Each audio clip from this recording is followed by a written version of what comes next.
you how to move into those sessions. So welcome, Dr. Olumbe.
Okay, talk. Talk. Talk. Emmanuel, can you hear us? It's muted. Tell him he's muted to unmute himself. Yes. Now he's Can you unmuted. unmute? Yes. So that we can hear you. Okay, now you're unmute. Can you talk, please? Not unmuted. Sorry? He's still muted. Okay, so. Yes. This one is okay. He's talking, but we can't hear him. Am I online? Yeah, he's talking here. He's talking here. Can I share? He's talking here. He's talking. Yes, yeah. So now, sometimes selecting same as system works. The other one is speaking. Can I present? Yes. Oh no, it's on the. It's Bring the not, mic. but no, it's not on the speakers. No, it's okay. We'll get it. Emmanuel, please speak.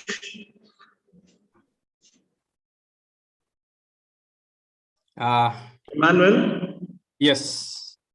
you can hear us. Yes, I can hear you very well. Mm-hmm. Can I begin? Just a minute. Let's wait. Okay.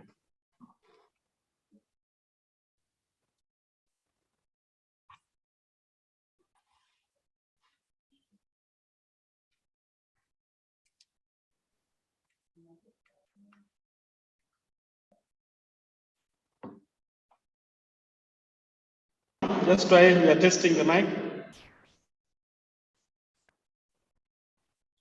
Yes. Emmanuel. Hello.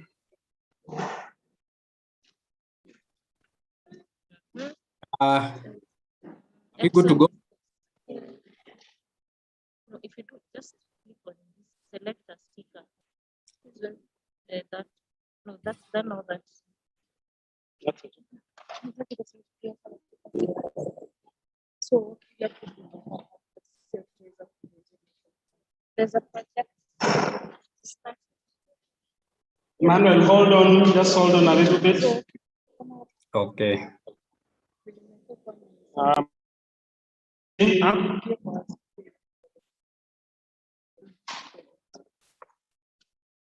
Speak, Emmanuel. I want to just test the mic. Hi, how are you? They can't hear you. Mic test, but you can hear me? I can hear you from here, but not in the hall. So just a minute. Try again. Hello. I hope everyone is having a good time. No, it's not working, Emmanuel, for us here. Just a minute. Let's see if we can reorganize ourselves in terms of the audio output. Okay. We have a challenge. Right. Okay. So you have the microphone. Please speak, Emmanuel. Try saying hello. Hello. Yeah. Mic Yeah, we test. can hear. Can they hear me as well? Yes. So signal me if we are ready. I can start. Are we able to hear well? Okay. Yeah. So you can start, Emmanuel. Okay. Thank you very much. Good afternoon. I hope everyone is having an enjoyable time there. So this is Emmanuel Korir, representing World Vision. And in this presentation, we will be doing this with Rosie Minza. We were to be here with Professor Alexandra Gotado, but due to other commitments, she could not be with us. But she's with us in spirit. I'll be presenting about a project that World Vision has been carrying out since 2020. It's a 42-month project that is riding on ICT technology and infrastructure in the schools. This is a project that aims at improving literacy skills among us learners, while also improving pedagogical skills for the teachers. It is a project that was supposed to leverage on the ICT infrastructure in schools, but we are all aware of what happened in 2020 when we had our first case of COVID on 15th March last year. So following abrupt closure of schools, we had to adapt our project because we had a commitment to achieve to our donors. So we switched back to the analog mode of delivery. So we called this project Abra at Home, because the project is basically involves the use of Abra Reads software to improve literacy. But because we converted it to offline, then we called it Abra at Home, because the project was, we followed up learners to the community and to the households. And that is where we came up with the name Abra at Home, a community-based literacy program in Kenya.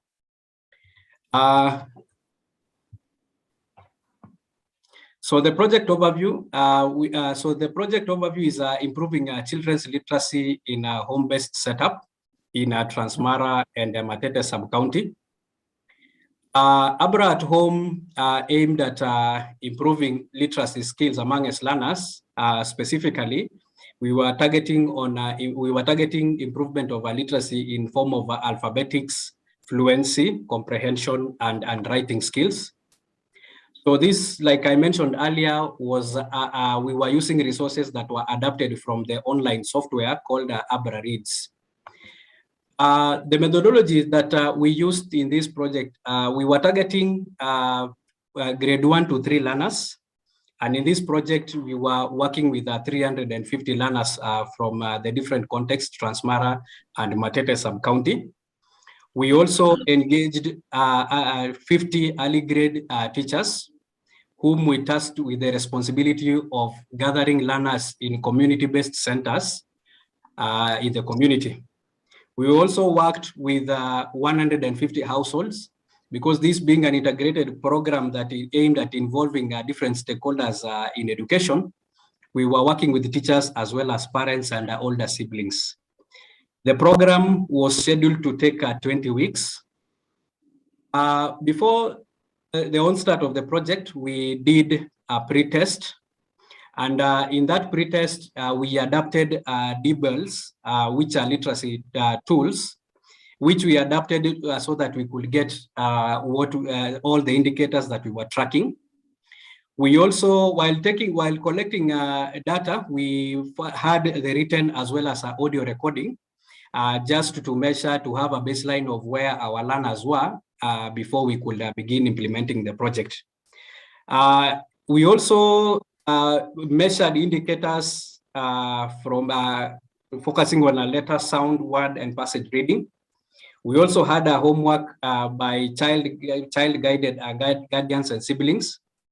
We also used WhatsApp communication, because we noticed that in order to reach out to most communities, many households had smartphones, and the only most accessible platform in this context were WhatsApp. So we basically leveraged on WhatsApp to communicate to our different stakeholders. So the teaching schedule is that teachers taught 3 to 4 days in a week. The parents were engaged in between 1 to 2 days, depending on their availability. The good thing about this project was that our main key philosophy was that we were trying to make learning real for the learners. And the materials that we were using, because the materials that we were using had been adapted to suit to the environments that we were working in, we ensured that all the resources, the pictorials, the words, everything that we were using were relevant to the communities that we were using. And in this case, as you can see in this presentation, this was a flashcard that had a bin. It is a story that had a bin. And as you can see from a progression of the way we have arranged these pictures, learners were holding flashcards, and then we also made them go visit the shamba and name the different resources that are in the community. We also focused on letter sound knowledge, because we realized that foundation of literacy, a child must acquire basic skills on letter recognition and sounding.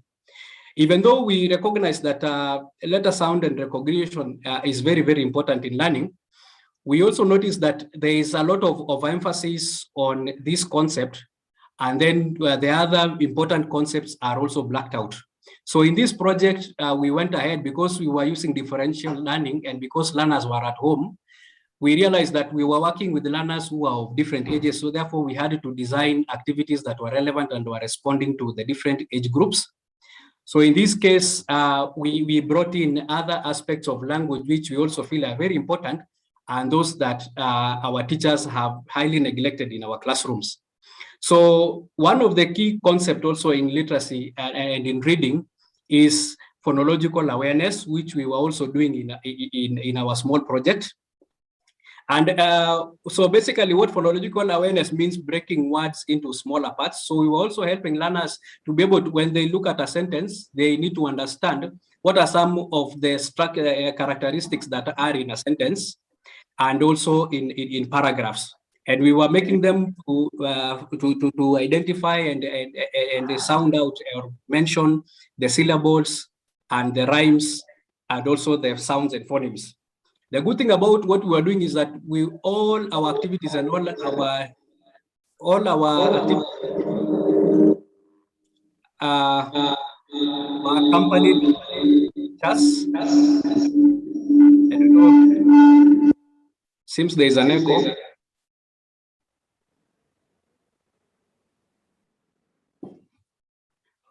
Okay, thank you. Okay.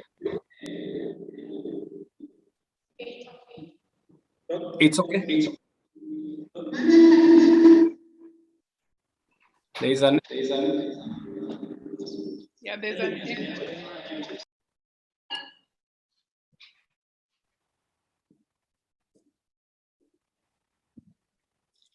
can we go on?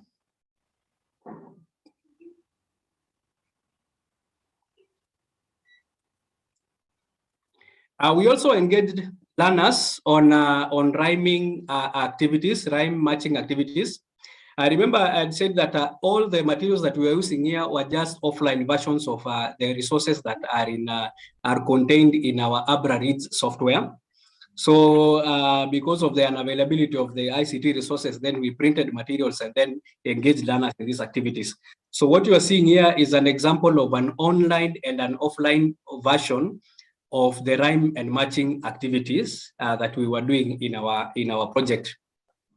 We also, while we also engaging learners in syllable counting, what you can see here is our version of what is in the online software, as well as what we printed and came out with during our offline resource. Yes, so basically that is just a basic introduction of some of the activities that we were doing. And I want to invite Rose to take us through what are some of the key outcomes and results that we experienced or we got from our small research activity. Over to you, Rose. Okay, good afternoon. Emmanuel, you'll run the slides for me. Thank you. I hope the audience can hear me loud and clear from Mombasa. I want to also just remind us that in our target, or as we targeted the children in the project, we were thinking about the situation where the government, so there was a lockdown and the government had said that children can learn through the online or TV or radio.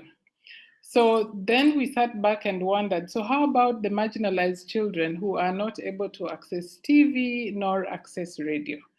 So we did have the online resource of the Abracadabra, and Abracadabra is a balanced reading approach aimed to, benefit children at all children in all contexts. So then we have the software, it is online, the children are at home. Those who can access it online were able to access it online. So we did ask ourselves, how about the children that we work with in our schools, and we do work with the public ECDs and public early years classes.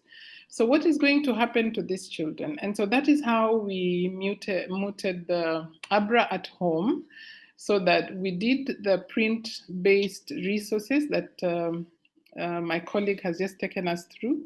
And so then we took them to the children, and the children were meeting, like my colleague has said, we had teachers engaging the children for 4 days, and then we had parents or older siblings handling the extended activities with their younger siblings.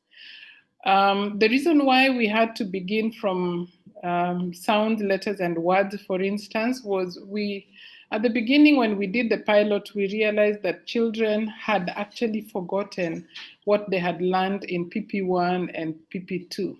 So when we did the DBOLs, we did realize that a lot of the gains that had been made by the teachers before COVID began and the year before, children had actually forgotten.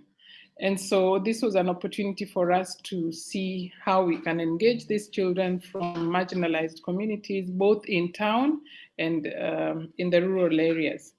So what we learned, and these are preliminary results, that teachers on their own, as they handled the different age groups, because they were going into a home or a homestead. For instance, in Masai Mara, they would go into a homestead where we have children of different ages.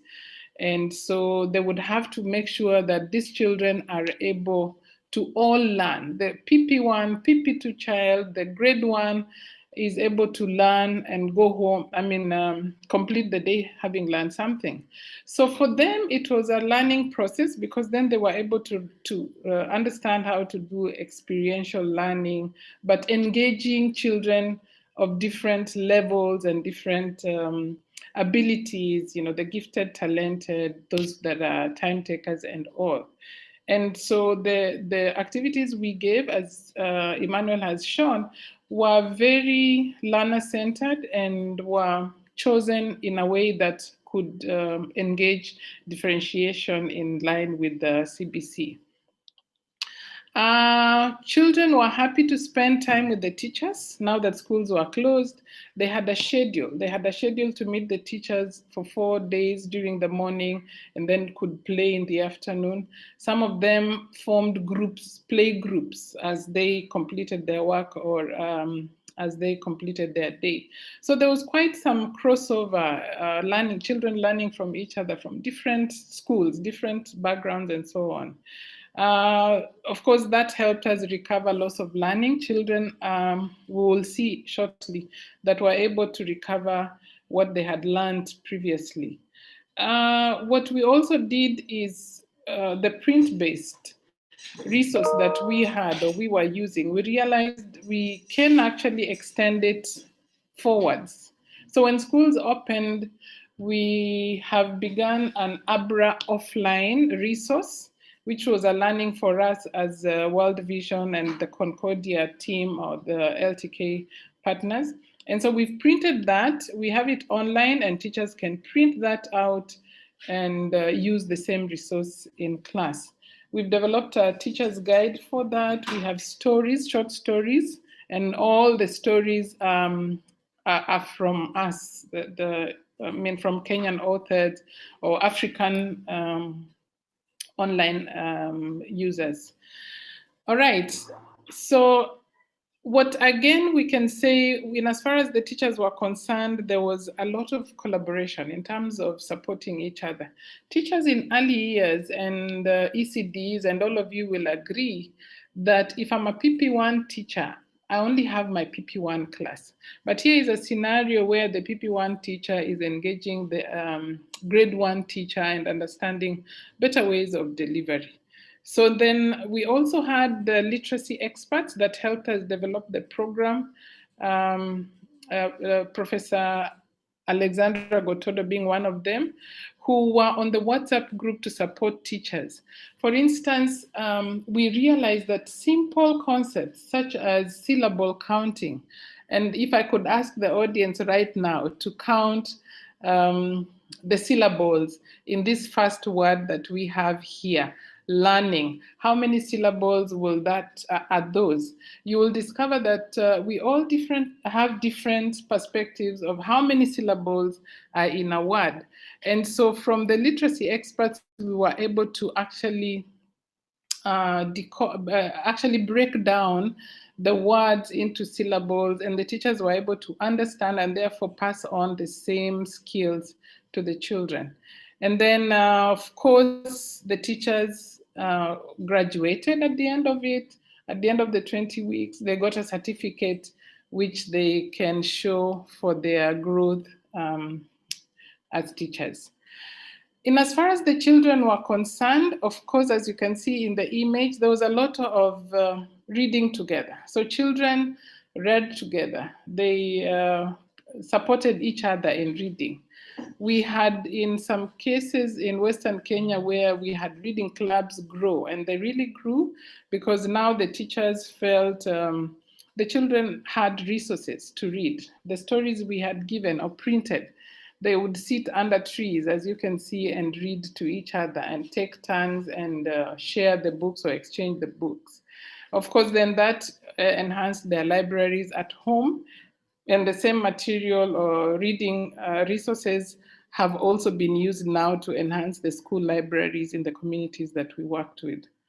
Of course, then there was this new classroom for the children. This was a totally new classroom. They had a schedule that was not the usual, where there's a bell or where there's a teacher, they're sitting in the classroom. Now they were sitting under a tree or in a very informal environment, and they seemed to really enjoy their way of learning, their new way of learning. What was very critical for us, which Emmanuel showed earlier, is that children learned, were able to transfer or translate what they learned into real life. For instance, you saw a picture of a girl has planted a bean, because there was a story on how a bean sprouts. So the children were tasked to plant a bean and then every now and then measure how the bean is growing, and then also identify vocabulary that goes with how a bean sprouts or how a bean grows. And so these children were able to do the same for other plants, you know, maize, if that was the context, or sugarcane, or in the case of Masai Mara, they were planting beans for the first time and really appreciating the process. And so there were many other things, for instance, even in as far as animal keeping were concerned in the stories. All right, so from the results, you can see that from the pretest, when we began, that is before the 20-week session, you can see that the standard deviations were, there was quite a difference.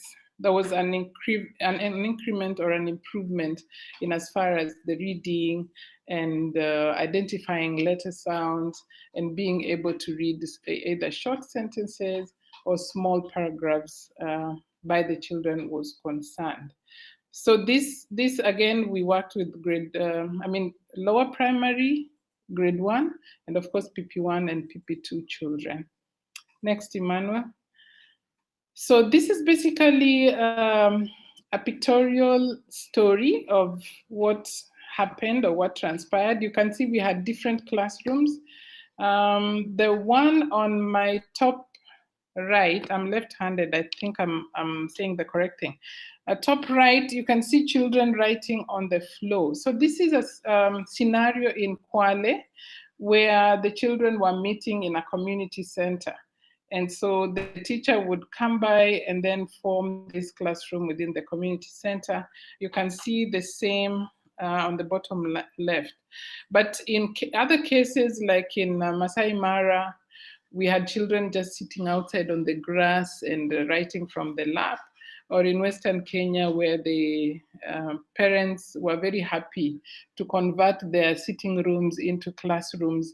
And so lessons went on within the home classroom. Next slide. Yeah, so this were the results. The turning learning into real life, as you can see. And of course, children being able to engage and of course, sing and celebrate.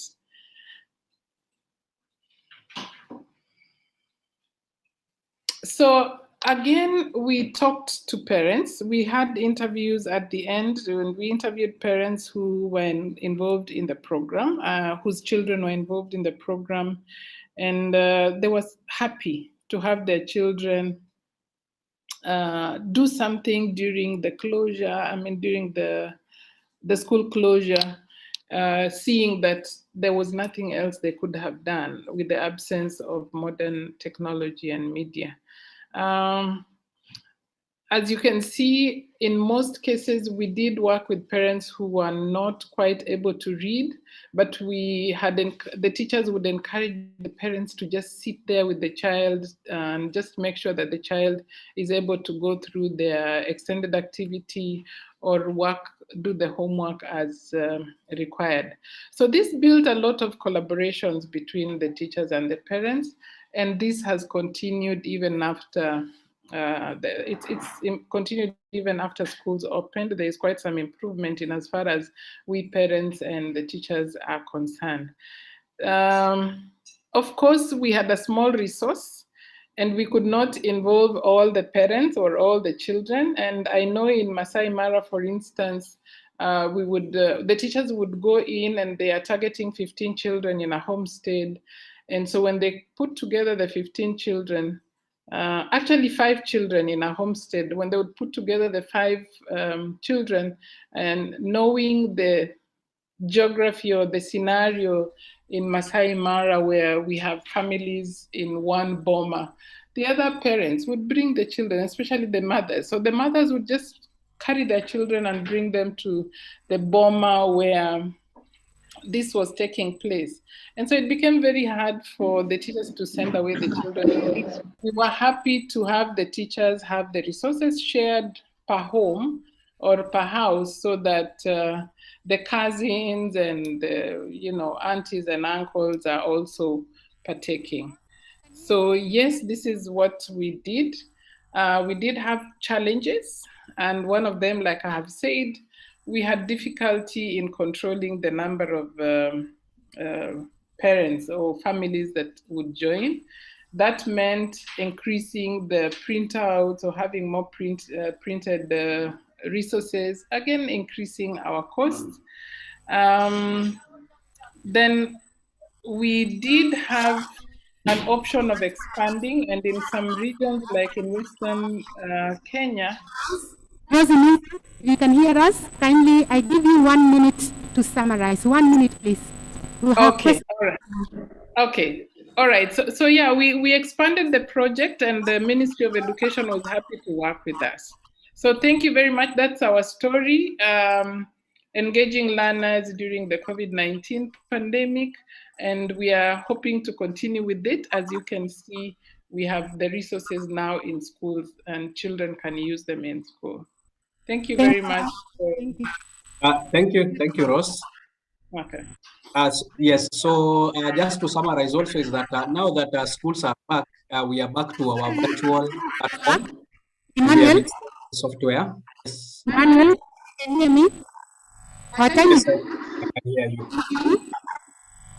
Yeah, we'd like to have some questions for you so that we can move to the next question. We appreciate your presentation. And we have some questions from the plenary here. And I'll give you just 2 minutes to respond to each of the questions so that we can get some feedback. And so if you can hear us, the first question: what is the viability and reliability in the use of other tools at home where parents are illiterate? I'll repeat. What is the viability and reliability in the use of other tools at home where parents are illiterate? 2 minutes, please. Any of you can respond. Okay, Manuel, I'll respond to that. And I think I had said earlier that just before we finish, where we had parents who are not literate, are not able to read, we used siblings, we used neighbors who are able to support the children, but importantly, have parents engaged in making sure that the homework or the work is done. Thank you. Thank you very much. Our second question: WhatsApp was your main platform for engagement. With limited network coverage in Matete and Narok, how did you actualize your target households? I repeat, WhatsApp was your main platform for engagement with limited network coverage in Matete and Narok. How did you actualize your target households? Agreed, and yes, there is low network coverage in Matete and low network coverage in Narok.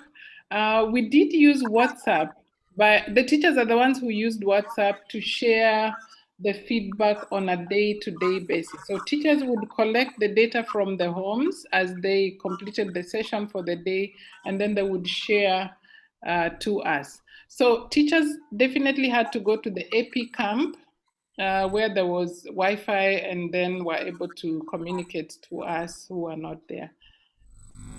Thank you very much, Rose. And so the last question is, with the offline resources and more, especially paper-based tools, how environmentally friendly are your interventions?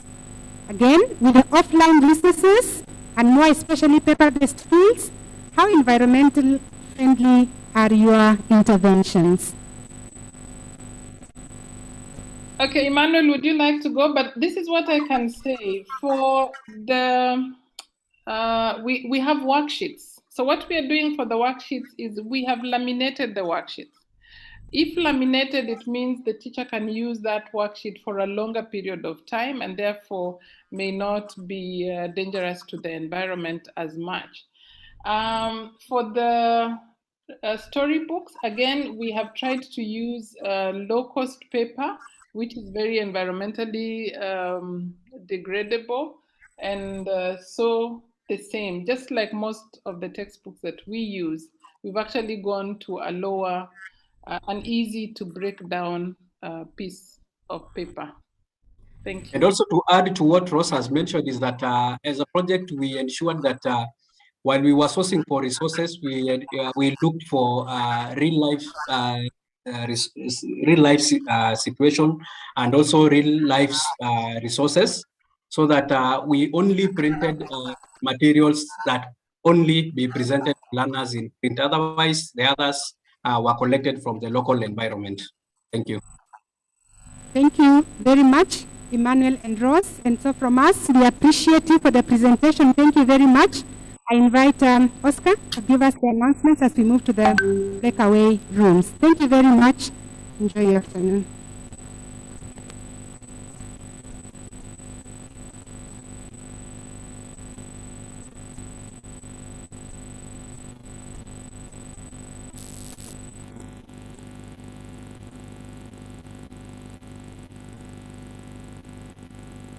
Thank you very much, Dr. Olumbe.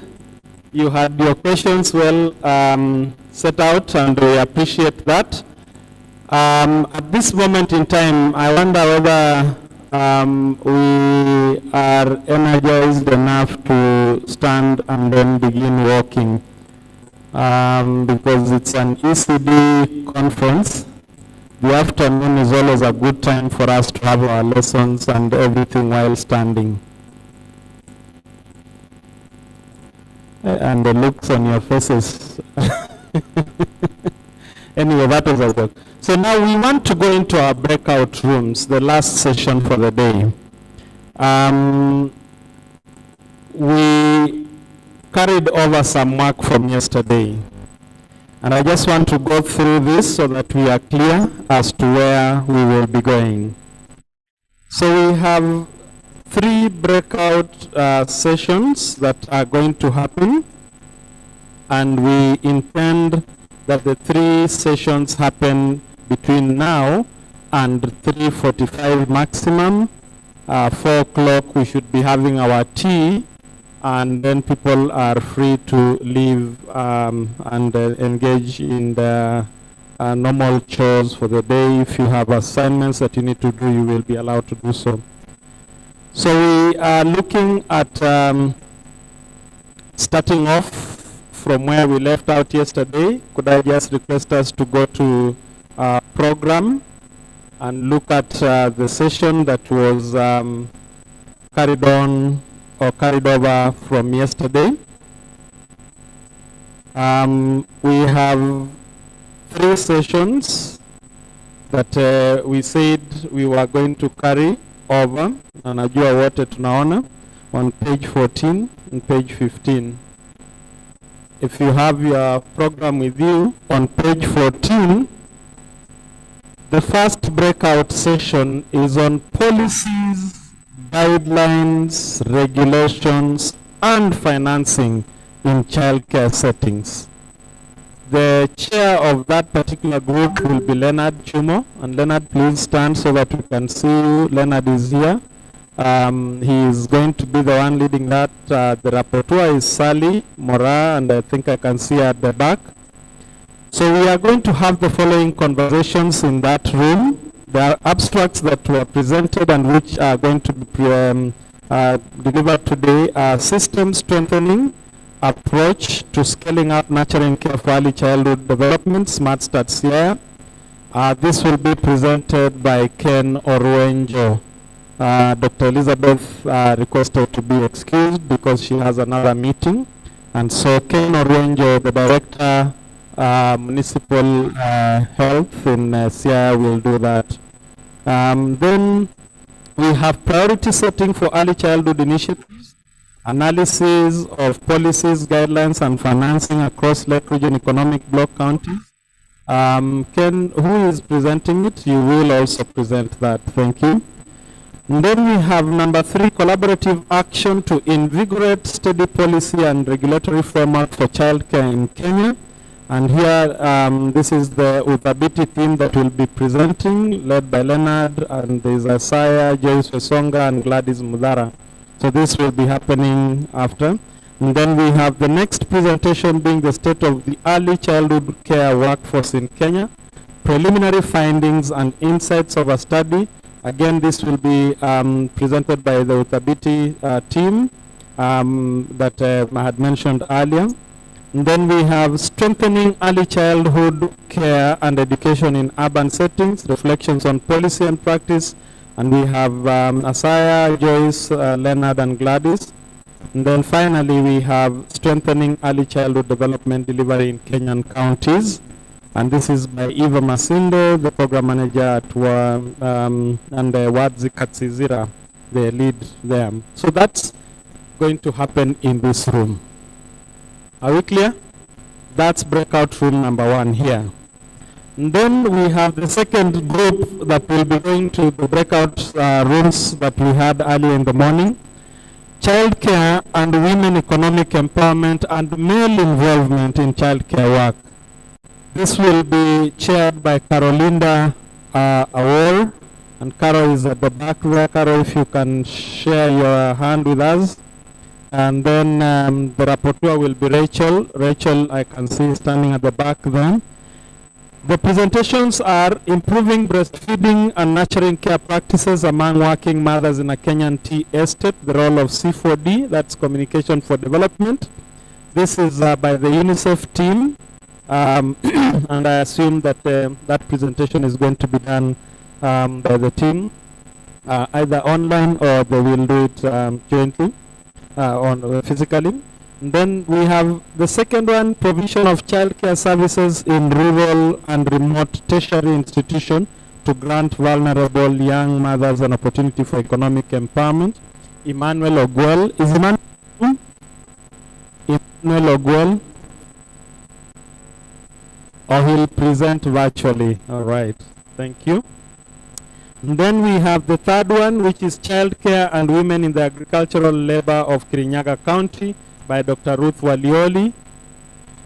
And then there is another one which was, I'm not sure if the presenters are still here or not, but integration of nurturing care in young mothers empowerment in Kisumu East, Angola. Winnie Alando, Roslyn Orimbo, Irene Olwenyi, and Simon Peter. I don't know if any of them is here. I hope that we will find out if they're online. And then finally, fathers' involvement in early childhood development and care in Kenya. Makori, Boniface, Namonya, Nancy, and Obunga Elijah. This will also be presented in this particular session. So this will go to breakout room number 1 on the other side, which is basically labeled 2. And then the last group will be child care in humanitarian situations and child care for vulnerable groups. This will be chaired by Linda Haroma, and Linda is here. Please stand, Linda. And the rapporteur will be Regina Masambo, who is sitting next to Linda. They will be discussing the role of traditional birth attendants, TBAs, in supporting pre- and postnatal care for women in refugee camps, a case of Ifo Camp Dadaab, Kenya, and this will be a paper presented by our own chair, Teresa Mwama, Dr. and Jacqueline Kituku, Josephine Kitome, Newton Kaumbi, and the rest. So this will be a paper that the abstract will be, the paper will be presented to us there. And then we have addressing factors hindering optimal child development of children with disabilities in Kilifi County. Dennis Kitsao. Dennis may join us online, I hope, and if not, we will find out.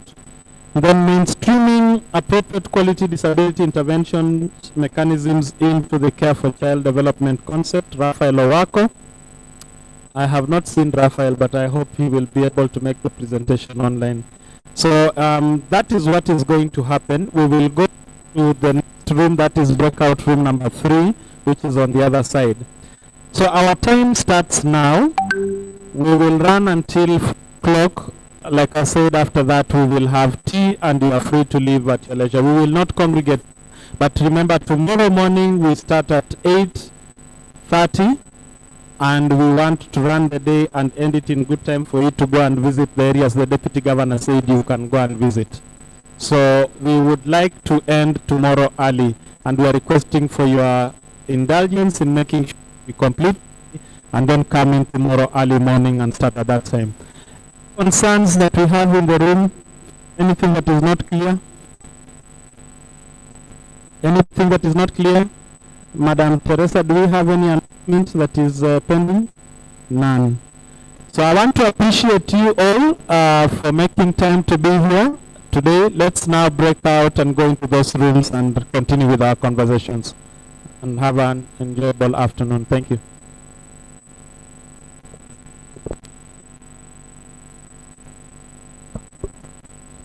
The online audience, we have posted the links on the chat. So please join us. Online audience, please join us and get into any one of those 3 breakout rooms that I have mentioned. Leonard and your team, you can converge on this side. Those who will be remaining in here, please let's use this center section. It's always easier to project and to work from here.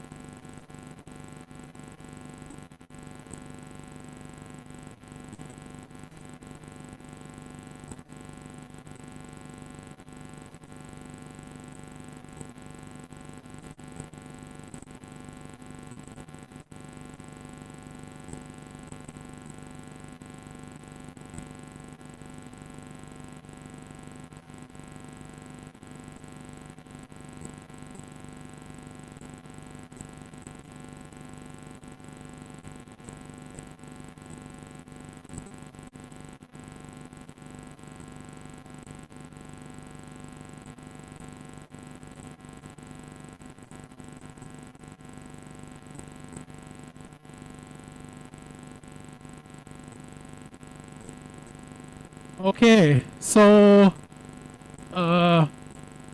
it would be great if you can move a bit closer. Now we are slightly a large team, but if you can move closer, because we are finishing the day from here, so just move closer so we can have close conversation. May I request all the presenters to come forward? Let me also be informed if there is anyone doing a presentation online. Okay. Thank you for choosing our breakout session. Can I request the presenters to sit on the high table, please? Tracy and Tim. We also have viewers. I don't know if you call them viewers or participants online.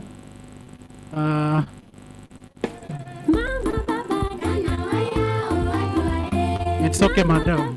I think there's enough room for all of us. So Tracy.